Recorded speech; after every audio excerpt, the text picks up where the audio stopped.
আমি আপনাদের এখন বেগুনের ভুজি দেখাবো। বেগুনের ভুজি করে দেখাবো। বেগুনের ভুজি করতে গেলে কি কি লাগবে দেখুন। এই যে এইটার মধ্যে হলুদ লবণ দিয়ে মাখা বেগুন রয়েছে। আর কড়াই আগে তেলটা দিয়ে নিই। হলুদ লবণ দিয়ে মাখা ভুজি রয়েছে। আর হলুদ লবণ দিয়ে মাখা বেগুন হচ্ছে, সরি, কড়াই উনানটা গ্যাসটা জ্বালিয়ে আগে তেলটা দিয়ে নিই কড়াইয়ের মধ্যে।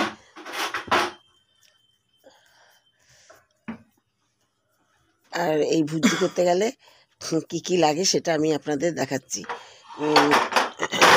ভুজি করতে গেলে আপনার বেগুন লাগবে, আলু লাগবে। কড়াই তেলটা দিই, তারপর আমি আপনাদের সব দেখাচ্ছি একে একে। বেগুন লাগবে, বেগুনটাকে ভেজে নিতে হবে, আলুটাকে ভেজে নিতে হবে, দিয়ে ভুজি করতে হবে। বেগুনটাকে আমি আপনাদের সবসময় মুখ দেখাই না, কারণ আমার তো সেরকম কিছু এখনো পর্যন্ত হয়নি। হলে পরে সব কিছু দেখাবো আপনাদের। কীরকম কী লাগছে বুঝতেই পারছি না। তেলটা গরম হচ্ছে, হোক, আমি এদিকে দেখাই কি কি লাগছে। আলু আছে, এই কাঁচা লঙ্কাগুলো কেটে কেটে নিচ্ছি, কাঁচা লঙ্কা কুচি কুচি করে নিচ্ছি। আর ওই যে বেগুন আছে, বেগুন লাগবে। আর আপনার আলুটাকে সিদ্ধ করে টুকরো টুকরো করে নিয়েছি, আগে সিদ্ধ করে নিয়েছি, দিয়ে টুকরো টুকরো পিস করে নিয়ে রেখেছি। তারপরে পেঁয়াজ যে কুচি করে রেখেছি, লঙ্কা কুচিগুলো দেখাই। লঙ্কা কুচিগুলো হয়ে যাক, তারপর আমি আপনাদের পেঁয়াজ কুচিটা করা রয়েছে সেটা দেখাচ্ছি। পেঁয়াজ কুচি, বেগুনগুলো হলুদ মাখা লবণ মাখা রয়েছে, লঙ্কা কুচি, তারপরে আপনার পেঁয়াজ কুচি, আর আলু সিদ্ধ করে টুকরা করা রয়েছে। এই তেলটা গরম হয়ে এসছে, তেলের মধ্যে আমি এখন এই যে আলু সিদ্ধ করে রেখে দিয়েছি, ওই যে আলু সিদ্ধ করা রয়েছে, টুকরা করা রয়েছে, পেঁয়াজ কুচি রয়েছে, লবণ হলুদ, এই পেঁয়াজ রয়েছে, লবণ হলুদ লঙ্কা, এই দিয়ে আমি আপনাদের ভুজি করে দেখাবো। আর একটুখানি রসুন আদার পেস্ট, সেটাও দেখাচ্ছি আমি আপনাদের, সেটাও দিয়েছি। আর মিষ্টি দিয়েছি। এবার তেলটা গরম হয়ে এসছে, তেলের মধ্যে বেগুনগুলো আমি খানিকটা করে করে ভেজে নেব। এই দেখুন, এইটার মধ্যে রয়েছে আমার এই পেস্ট করা রয়েছে, আদা রসুনের পেস্ট খানিকটা রয়েছে, এটার থেকে খানিকটা দেখাবো। রেখে দিয়েছি, ফ্রিজে রেখে দিই, রয়েছে পেস্টটা খানিকটা দেব। এবার তেলের মধ্যে বেগুনগুলো ভেজে নিই, তেলের মধ্যে বেগুনগুলো ভালো করে ভেজে নিয়ে বেশ ভালো মতন ভাজবো। ভেজে নিয়ে লবণ ভেজে নিয়ে তারপরে আলুগুলো ভাজবো, পেঁয়াজ দিয়ে আলুগুলো ভাজবো। এখনো তেলটা গরম হয়নি, তেলটা গরম হলে পরে বেগুন দিয়ে দেবো। এইবার বেগুন দিচ্ছি, তেলটা গরম হয়ে গেছে পরে বেগুন দিচ্ছি। বেগুনগুলো ভেজে টুকরো টুকরো করে বেগুনগুলো কেটেছি, বেগুনের ভুজি তো।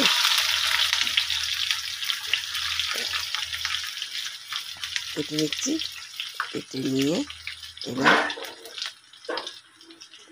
জায়গাটা আজার করে নিলাম। আজার না করলে এটার মধ্যে রাখতে হবে না, থালায় রেখে দিলাম। এবার আপনি বেগুনটাকে ভেজে সম্পূর্ণ বেগুনটাকে ভেজে তুলে নিয়ে ভালো মতনই ভাজবো।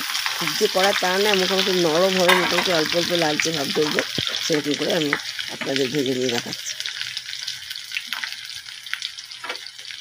এবার ঢাকা দিয়ে দেবো, ঢাকা দিয়ে দিলে পরে তাড়াতাড়ি ভাজাটা হয়ে যাবে। ঢাকা দিয়ে তাড়াতাড়ি ভেজে নিয়ে দেখাবো। দেখুন বেগুনের ভুজি খেতে, বেগুনটা খুব ভালো। বেগুনের ভুজি খেতে কেমন লাগে, এটা রুটির সাথে, ভাতের সাথেও খেতে পারি, রুটির সাথে, মুড়ি খেলে মুড়ির সাথে, তারপরে এগুলো খেতে খুব ভালো লাগে। বেগুনের ভুজিটা বিশেষ করে রুটির সাথে তো খুবই ভালো লাগে, রুটি পরোটা লুচি এগুলোর সাথে খুবই ভালো লাগে। মুড়ির সাথেও খেতে ভালো লাগে, মুড়ির সাথেও আমরা খাই। ইয়ে হয়ে গেছে, দেখুন ভাজা হয়ে গেছে পরে সব তুলে নিলাম, সব তুলে নিচ্ছি, ভাজা হয়ে গেছে। খুব যে লাল করে ভেজেছি তা না, কিন্তু মোটামুটি নরম হয়েছে, তারপরে নামিয়ে নিয়েছি। এবার আমি এর মধ্যে লঙ্কা আমি এর মধ্যে লঙ্কা কুচি, শুকনো লঙ্কা ফোড়ন, লঙ্কা কুচি এগুলো দিয়ে দেবো। শুকনো লঙ্কা ফোড়ন, লঙ্কা কুচি, কালো জিরা দেবো। এই সাইড দিয়ে কালো জিরা দিয়ে দিচ্ছি, এগুলো ভাজা হবে। কালো জিরা দিয়ে দিচ্ছি, কালো জিরা দিয়ে দিচ্ছি, দিয়ে এবার আমি নেড়ে চেড়ে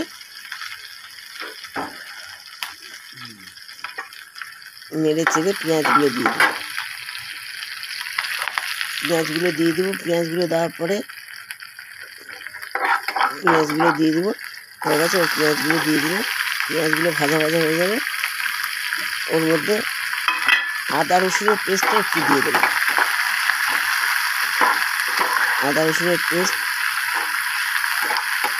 আর লবণ, হলুদ, মিষ্টি সব একসাথে দিয়ে দেবো। আর হয়তো কষে যাবে, তারপরে আলু দেবো। ওই ভাজা হচ্ছে, এবার দেখুন লবণ হলুদ দিয়ে দেবো, আদা রসুনের পেস্ট দেবো, দিয়ে তারপরে আপনার আলুটা দিয়ে দেবো। আলুটা ভাজা হলে পরে বেগুনটা ঢেলে দেবো। এই যে আদা রসুনের পেস্ট দিয়ে দিলাম, এর বেশি লাগবে না আদা রসুনের পেস্ট, কারণ পেঁয়াজটা তো বেশি করে দিয়েছি। ভুজিতে আদা রসুনের পেস্ট মানে জাস্ট টেস্ট হওয়ার জন্য, ভালো গন্ধ বেরোবার জন্য দিয়ে দিয়েছি। যেহেতু ধনে পাতা শেষ হয়ে গেছে, ধনে পাতা নাই বাড়িতে, ওই জন্য আদা রসুনের পেস্টও দেওয়া চলে, দিয়ে ভালো লাগে। নেড়ে চেড়ে নিলাম। এবার আমি এর মধ্যে লবণ হলুদ দিয়ে কষিয়ে নেব। আপনাদের কাছে এই ভুজিটা কেমন লাগে খেয়ে বলবেন। যদি ভালো লাগে তাহলে আপনারা শেয়ার করবেন, শেয়ার করলে সবাই জানতে পারবে। হলুদ দিয়ে দিলাম, লবণ দিয়ে দেবো। শেয়ার করলে সবাই জানতে পারবে। লবণ দিলাম, এবার চিনি দেবো একটু। চিনি, বেগুনটাতে একটু চিনি মিষ্টি মিষ্টি ভাবলে ভালো লাগে, তবে মিষ্টি খুব একটা হয় না বেগুনে, যতগুলো বেগুন আছে মিষ্টি দিলে। নেড়ে চেড়ে নিলাম, জল দিয়ে দিলাম। জল দিয়ে মশলাটাকে কষিয়ে মিশিয়ে দিলাম, যাতে পেঁয়াজ সব সিদ্ধ হয়ে যায়, কারণ বেগুনের মধ্যে অনেক তেল আছে। অতিরিক্ত তেল এখন দেওয়া যাবে না, তো বেগুনে অনেক তেল আছে। দিয়ে তারপরে এখন মিষ্টিটা দিয়ে দেবো, মিষ্টি দিয়ে আলুগুলো দিয়ে দেবো। এই মিষ্টি দিলাম, এবার আলুগুলো দিয়ে দেবো।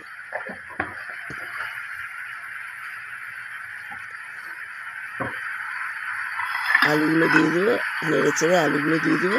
আলুগুলো কষা হয়ে গেলে পরে, ভাজা ভাজা হলে পরে, আলুগুলো তো সিদ্ধ করাই আছে, তারপরে আমি দিয়ে দেবো। আলুগুলো চিনি দিয়ে দিলাম, এবার নেড়ে চেড়ে নিয়ে আলুগুলো দিয়ে দেবো। আলু দিয়ে তারপরে আলুগুলো একটু মানে নেড়ে চেড়ে নিয়ে কষা কষা হলে পরে তারপরে বেগুনটা দিয়ে দেবো।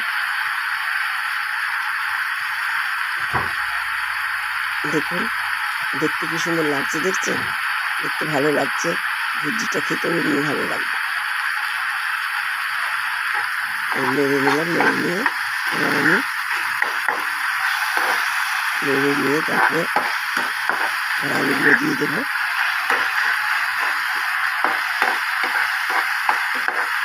ভাজা ভাজা হয়ে গেছে, এবার আলুগুলো দিয়ে দেবো। আলুগুলো দিয়ে দেবেন, দিয়ে এবার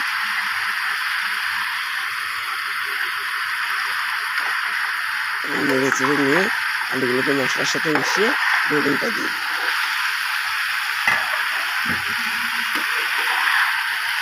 মশলার সাথে মিশিয়ে বেগুনটা দিয়ে দিই।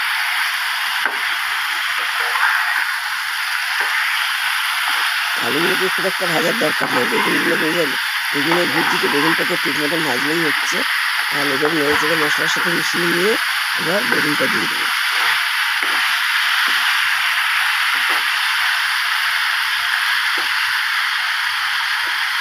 জল দিয়ে দিলাম, যাতে নুন টুন মশলা টশলা আলুর মধ্যে ঢুকে থাকে। জলটা ফুটে গেলে পরে বেগুন দিয়ে দেবো। জল ফুটে গেলে পরে বেগুন দিয়ে দেবো। হচ্ছে দেখুন মশলাগুলো বেগুনের মধ্যে আলুর মধ্যে মিশে যাচ্ছে। কেমন লাগছে দেখুন। এবার নেড়ে নিলাম, কালারটা খুব সুন্দর এসছে, কালারটা খুব সুন্দর এসছে। এবার আমি হয়ে গেছে, এবার আমি বেগুনগুলো দিয়ে দেবো, বেগুনগুলো ভাজা বেগুনগুলো দিয়ে দেবো। কত তেল দেখছে না, তেলেতে এবারে সরষে বাটা বেগুন দিয়ে আলু দিয়ে ভুজিটা তৈরি হয়ে যাবে।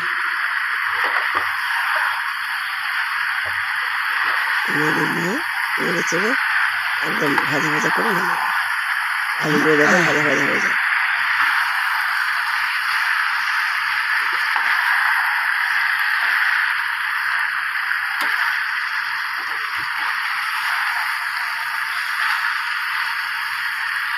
ব্যাস আলুগুলো সিদ্ধ হয়ে গেছে, আর বেগুনগুলো তো হয়েছে। আলুগুলো তো সিদ্ধ করেই নিয়েছিলাম, তো একটু যদি কম লাগছিলো সিদ্ধ, নেড়েছে জল দিয়ে করে নেড়েছে নিয়ে ভালো মতো সিদ্ধ হয়ে গেছে, দেখলেন হয়ে গেছে। এবার নামিয়ে ফেলবো।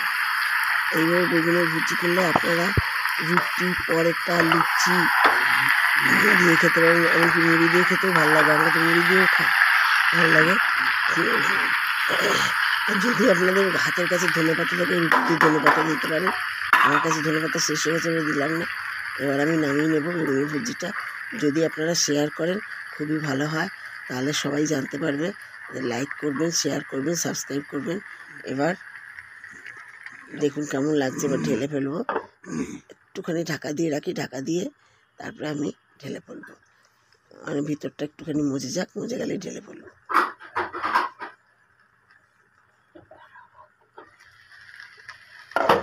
ঢেলে ফেলবো, ঢাকাটা খুলেছি, দেখুন ভুজি হয়ে গেছে।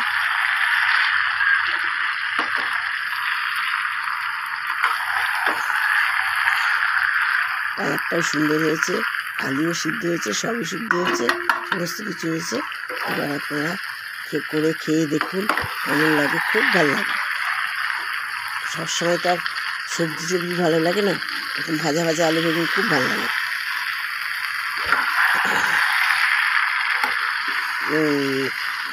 কী বলে ডাল করলেন, ডালের সাথে কোনো কিছু নয়, আলু বেগুনের একটা ভুজি করে নিলে আর কিছু আর একটা কিছু করে নিলে তাহলে হয়ে যাবে। ডালের সাথে খেতে খুব ভালো লাগে, ভাতের সাথে খাবেন, ডালের সাথে ভাতে খেলেন ভালো লাগে, রুটির সাথে খেলেন, লুচির সাথে খেলেন, খুব সুন্দর লাগে খেতে। এবার আমি হয়ে গেছে, এবার আমি ঢেলে নেব।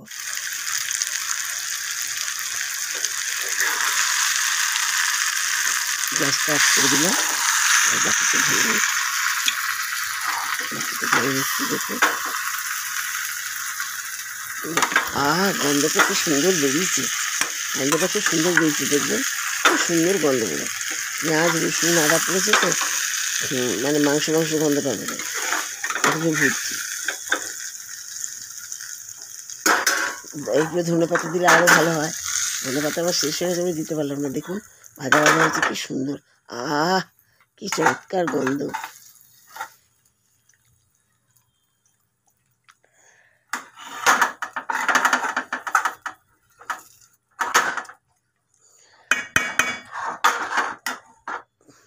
করে খেয়ে দেখবেন, লাইক করবেন, শেয়ার করবেন, সাবস্ক্রাইব করবেন।